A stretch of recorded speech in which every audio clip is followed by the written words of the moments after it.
After months-long disruption in procuring hypertensive and diabetic medication, which led to a shortage of medication on island, Health Minister Baptiste has announced the ministry's receipt of the medication.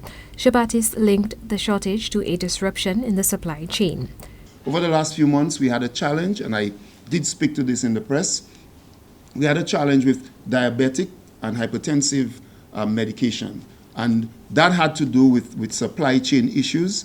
It had to do with you paying for the medication and then we're not getting the medication on time. But we had some other processes and procedures which caused a lot of this medication to be distributed over the last few weeks.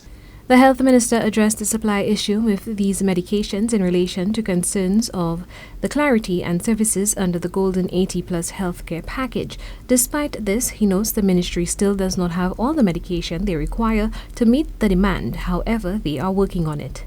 We do not have all of it yet, but something is being done to ameliorate the situation and cause the situation to be much better.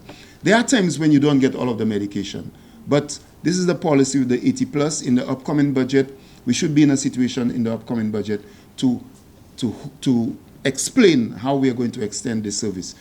The minister first addressed the medication shortage issue ahead of Tuesday, February 13th sitting of the lower house. We purchase medication with the OECS islands in what we call the OECS PPP. And what happens sometimes is that we get issues with supply from suppliers, and we know that there's been an issue with diabetes and hypertension medication, and we are working. We have ordered the medication, however, we know that there are some issues with supply. To deal with this matter, our ministry is working with other suppliers to see how we can ameliorate this situation. But we know that orders have been placed with suppliers and we should be getting the medication shortly.